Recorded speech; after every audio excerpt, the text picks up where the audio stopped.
नमस्कार बंधुगण बंधु माने सर्वप्रथमे आपण मानकु इंग्राजी नववर्ष 2025 उपलक्षे हार्दिक शुभेच्छा एवं शुभकामना। तेबे बंधु माने आजिर एही ज्योतिष कार्यक्रमटी तुला राशि व्यक्ति विशेष मानक पई बहुत गुरुत्वपूर्ण अटे, बहुत ही खास अटे। एही 2025 वर्षटी एपरी एक वर्ष अटे जेउथरे न्यायर देवता शनिदेव करिवे गोटे बहुत बड़ परिवर्तन।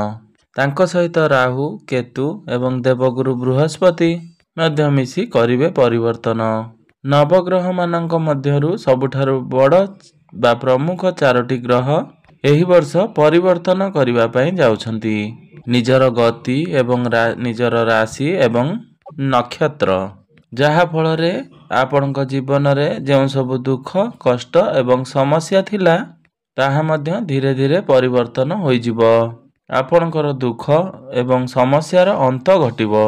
एहा केमिति घटिबो एवं केबे घटिबो एवं केउ ग्रहंकर परिवर्तन रे घटिबो आजिर ए वीडियो रे आमे माने विस्तार भाबरे आलोचना करिबा। सेथि पई आपण माने व्यस्त समय मध्यरु आपण 10 मिनिट समय आपण निज पई दियंतु एवं जानंतु किछि एभली कथा जहा सत्य हेबा पई जाउ अछि एवं आपणकर समस्त दुख कष्टर अंत हेबा पई जाउ अछि। जदि आपण मानकर तुला राशि होई थाए तेबे वीडियोटी को स्किप न करी थरे मात्र शेष पर्यंत निश्चिंत देखंतु एवं वीडियो को गोटे लाइक करी चैनल टी को सब्सक्राइब कर दियंतु। आपण मानकर जदि ईश्वर को भक्ति करुथांती विश्वास करुथांती तेबे भक्ति एवं श्रद्धार सहित कमेंट बॉक्स रे जय मां लक्ष्मी अवश्य लिखि दियंतु। तेबे बंधु माने आसंतु आरंभ करिबा आजिर ए कार्यक्रम जहा कि जन्म राशि एवं चंद्र राशि उपरे संपूर्ण आधारित अटे। समस्त तुला राशि व्यक्ति विशेष माने एही बड़ बड़ परिवर्तन आपण मानकर जीवन रे कौन सब परिवर्तन हेबो आजिर ए वीडियो रे आमे माने विस्तार भाबरे आलोचना करिबा। तेबे सर्वप्रथमे जानि नेबा नवग्रहंकर स्थिति किभली रहिछि।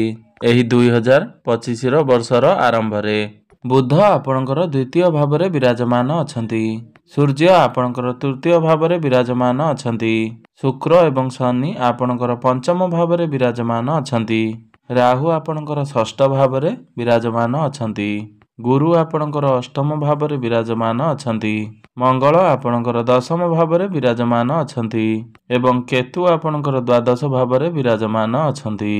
तेबे बंधु माने राशि चक्र 12 गोटी राशि मध्यरु सप्तम राशि होची तुला राशि एवं एही 12टी राशि मध्यरु तुला राशि एमिति एपरी एक राशि अटे जेउ राशि रे 4टी ग्रहंकर राशि परिवर्तन जोगु भल भावरे एवं भल स्थिति रे रहिछंती। एही 4टी ग्रह नवग्रह मानकर मध्यरे सबुठारु भारी ग्रह एवं एमानकर गति बहुत मंथर होई थाए, जहा फलरे एमाने जेउ राशि को चलन करंती सेही राशि रे बहुत दिन पर्यंत रहंती, तेणु करी एमानकर प्रभाव सेही राशि उपरे बहुत अधिक रही थाए। किंतु एही वर्ष एही 4टी जांको ग्रह करिवे राशि परिवर्तन, जहा फलरे समस्त ब्रह्मांड रे परिवर्तन आसीबो एवं आपनक जीवन रे मध्य गोटे बड़ परिवर्तन आसीबो। किंतु केबे आसीबो एवं कौन परिवर्तन नै करी आसीबो से सब जानिबा पई आपण माने वीडियोटी को स्किप न करी शेष पर्यंत निश्चिंत देखंतु एवं आपण माने बुझिबा पई चेष्टा करंतु। तेबे बंधु माने सर्वप्रथमे आमे बृहस्पतिंकर विषय रे आलोचना करिबा। आपणकर अष्टम भावरे देवगुरु बृहस्पति विराजमान अछंती एवं मई मास 15 तारिख दिन देवगुरु आपणकर भाग्य भावकु गोचर करिवे एवं गुरु सेठारे संपूर्ण वर्षटीए रहिबे। दीर्घ 12 वर्ष परे देवगुरु आपणकर भाग्यर भावकु गोचर करुछंती।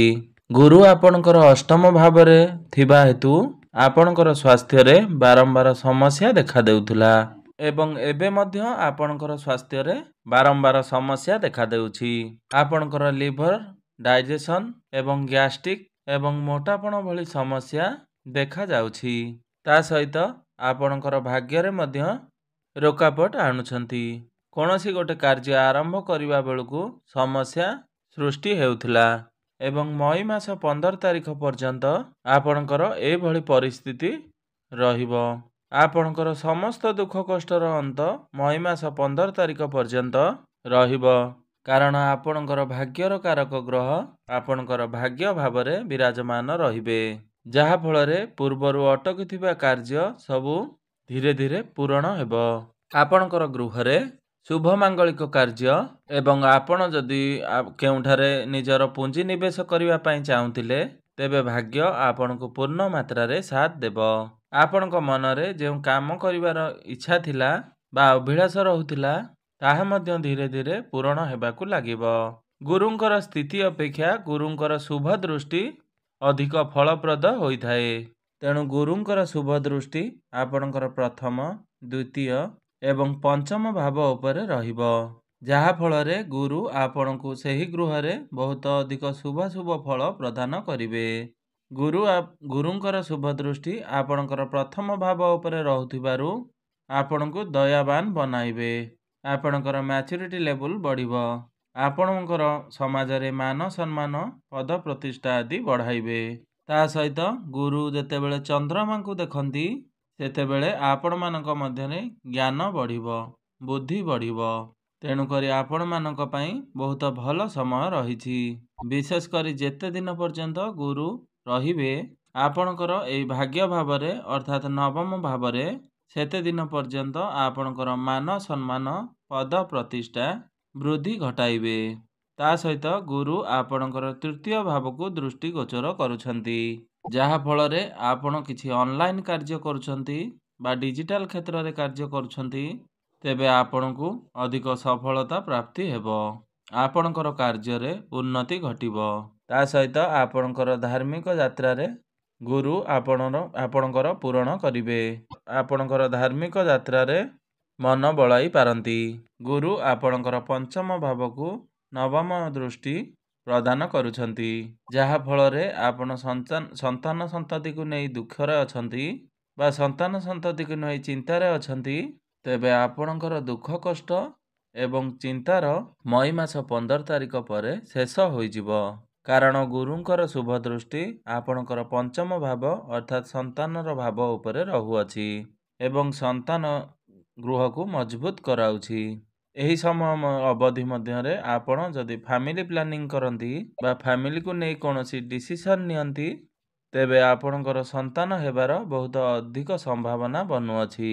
ତା ସହିତ ଆପଣଙ୍କର ଶିକ୍ଷା କ୍ଷେତ୍ର ଏବଂ ପ୍ରେମ ସମ୍ପର୍କକୁ ମଇ ମାସ 15 ତାରିଖ ପରେ ବହୁତ ଭଲ ସମୟ ରହୁଅଛି।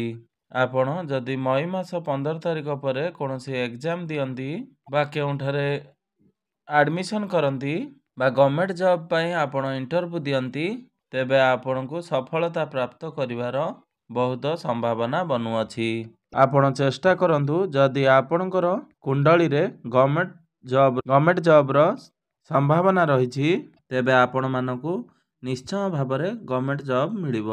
ଏବେ ଆସନ୍ତୁ ଜାଣିନେବା ରାହୁ କେତୁଙ୍କର ରାଶି ପରିବର୍ତ୍ତନ ଯୋଗୁଁ ଆପଣଙ୍କର ଜୀବନରେ କିଭଳି ପରିବର୍ତ୍ତନ ଆଣିବ। ମଇ ମାସ 18 ତାରିଖ ଦିନ ରାହୁ ଆପଣଙ୍କର ଷଷ୍ଠ ଭାବରେ ବାହାରି ଆପଣଙ୍କର ପଞ୍ଚମ ଭାବକୁ ଆସିବେ ଏବଂ କେତୁ ଆପଣଙ୍କର ଦ୍ୱାଦଶ ଭାବରୁ ଏକାଦଶ ଭାବକୁ ଗୋଚର କରିବେ। ରାହୁ ଆପଣଙ୍କର ଷଷ୍ଠ ଭାବରେ ଥିବା ସମୟରେ ଆପଣମାନଙ୍କୁ ଚାଲାକ, ଚତୁର ଏବଂ ବୁଦ୍ଧିମାନ ବନାଇଥିବେ ଏବଂ ଆପଣଙ୍କୁ ମଧ୍ୟ ଏଥିରେ ବହୁତ ଫାଇଦା ମଧ୍ୟ ଦେଇଥିବେ। ଆପଣଙ୍କର ପଞ୍ଚମ ଭାବକୁ ମଇ ମାସ 18 ତାରିଖ ଦିନ ଚଳନ କଲେ ଆପଣଙ୍କୁ ଟିକେ ଭ୍ରମିତ କରିପାରନ୍ତି, ବିଶେଷ ଭାବରେ ଆପଣଙ୍କର ପ୍ରେମ ସମ୍ପର୍କକୁ ନେଇ। ସେଥିପ୍ରତି ଆପଣଙ୍କର ପ୍ରେମ ସମ୍ପର୍କ ପ୍ରତି ଟିକେ ବିଶେଷ ଧ୍ୟାନ ରଖିବାର ଅଛି। କେତୁ ଏକାଦଶ ଭାବକୁ ମଇ ମାସ 18 ତାରିଖ ପରେ ଆସିଲେ ଆପଣଙ୍କର ଏକ୍ସଟ୍ରା ଇନକମ୍ ବଢ଼ିଯିବ। ଆପଣଙ୍କ ମଧ୍ୟରେ ଅଧିକ ଇନକମ୍ କରିବାର ଫିଲିଂସ୍ ବଢ଼ିବ ଏବଂ ଆପଣ ଅଧିକ କାର୍ଯ୍ୟ ମଧ୍ୟ କରିବେ। ଏବେ ଆସନ୍ତୁ ଜାଣିନେବା ଶନିଙ୍କର ରାଶି ପରିବର୍ତ୍ତନ ଯୋଗୁଁ ଆପଣଙ୍କର ଜୀବନରେ ଦୁଃଖ କଷ୍ଟର ଅନ୍ତ ଘଟାଇବ। ତେବେ ବନ୍ଧୁମାନେ, ଆପଣଙ୍କର ରାଶିରେ ଶନି 7.5 ନାହିଁ କିମ୍ବା ଶନି 2.5 ନାହିଁ, ତେଣୁକରି ଶନିଙ୍କର କିଛି ପ୍ରଭାବ ଆପଣଙ୍କ ଉପରେ ରହିବ ନାହିଁ। ମାର୍ଚ୍ଚ 29 ତାରିଖରେ ଶନି ଆପଣଙ୍କର ପଞ୍ଚମ ଭାବରୁ ଷଷ୍ଠ ଭାବକୁ ଚଳନ କରିବେ ଏବଂ ଚନ୍ଦ୍ରମାଙ୍କ ସହିତ ଷଷ୍ଠ ଭାବରେ ଶନି ରହିବେ। ଶନି ଚନ୍ଦ୍ରମାଙ୍କ ଠାରୁ ଷଷ୍ଠ ଭାବରେ ଦୂରତାରେ ରୁହନ୍ତି, ତାହାକୁ ଶୁଭ ବୋଲି ମାନା ଯାଇଥାଏ। ତେଣୁକରି ଆପଣମାନେ ଯଦି ଋଣ ଧାର କରଜରେ ଅଛନ୍ତି ବା ଶତ୍ରୁମାନଙ୍କର ପ୍ରଭାବରେ ଅଛନ୍ତି, ତେବେ ଶନି ଆପଣଙ୍କର ଷଷ୍ଠ ଭାବକୁ ଆସିଲେ ଏହି ସବୁ ସମସ୍ୟାରୁ ଆପଣଙ୍କୁ ବାହାର କରିବେ, ଆପଣଙ୍କୁ ବହୁତ ଅଧିକ ଶୁଭ ଫଳ ପ୍ରଦାନ କରିବେ। ଆପଣ ଯାହା ଆଶା କରିନଥିବେ ଶନି ଆପଣଙ୍କୁ ଏହି ବର୍ଷ ପ୍ରଦାନ କରିବେ। ଶନିଙ୍କର ଶୁଭ ଦୃଷ୍ଟି ଆପଣଙ୍କର ଦ୍ୱାଦଶ ଏବଂ ଅଷ୍ଟମ ଭାବ ଉପରେ ରହିବ। ତେଣୁକରି ଆପଣମାନେ ଯଦି ବିଦେଶ ଯିବାକୁ ଚାହୁଁଥିଲେ, ଆପଣଙ୍କର କାର୍ଯ୍ୟକ୍ଷେତ୍ରକୁ ନେଇ କିମ୍ବା ଆପଣଙ୍କର ଶିକ୍ଷା କ୍ଷେତ୍ରକୁ ନେଇ ଆପଣ ଯଦି ଚାହୁଁଥିଲେ, ତେବେ ଆପଣଙ୍କୁ ଅଧିକ ସୁଯୋଗ ପ୍ରଦାନ କରିବେ। ଏହି ବର୍ଷ ଆପଣମାନଙ୍କ ପାଇଁ ବହୁତ ବିଦେଶ ଯାତ୍ରାର ଖାସ୍ ରହିଛି। ଆପଣଙ୍କର ଜୀବନରେ ଗୋଟେ ବଡ଼ ପରିବର୍ତ୍ତନ ଆସିବ। ଆପଣମାନଙ୍କ ପାଇଁ କିଛି ସରଳ ଏବଂ ପ୍ରତିକାର ରହିଛି, ଯେଉଁଗୁଡ଼ିକ ପାଳନ କରିବା ଦ୍ୱାରା ଆପଣଙ୍କର ଶୁଭାଶୁଭ ଫଳ ବଢ଼ିଯିବ। ଆପଣ ପ୍ରତ୍ୟେକ ଦିନ ଆପଣଙ୍କ ରାଶିର ସ୍ୱାମୀ ଶୁକ୍ରଙ୍କର ବୀଜମନ୍ତ୍ରର ଜପ 108 ଥର ନିଶ୍ଚୟ କରନ୍ତୁ। ଚନ୍ଦ୍ରମାଙ୍କର ବୀଜମନ୍ତ୍ରର ଜପ ସୂର୍ଯ୍ୟାସ୍ତ ପରେ 108 ଥର ଜପ କରନ୍ତୁ। ଆପଣଙ୍କୁ ଶୁଭ ଫଳ ପ୍ରାପ୍ତି ହେବ। ହୃଦୟ ଆଦିତ୍ୟ ସ୍ରୋତ ପାଠ କରନ୍ତୁ ଏବଂ ପ୍ରତ୍ୟେକ ଦିନ ଉଦିତ ସୂର୍ଯ୍ୟଙ୍କୁ ତମ୍ବା ପାତ୍ରରେ ଜଳାର୍ଘ୍ୟ ଅର୍ପଣ କରନ୍ତୁ। ଆପଣମାନଙ୍କ ପାଇଁ ବହୁତ ହିଁ ଶୁଭ ରହିବ। ତେବେ ବନ୍ଧୁମାନେ, ଆପଣଙ୍କର ବର୍ଷଟି ମଙ୍ଗଳମୟ ହେଉ, ଏହା ହିଁ ଈଶ୍ୱରଙ୍କ ନିକଟରେ ମୋର ଏତିକି ପ୍ରାର୍ଥନା। ଧନ୍ୟବାଦ।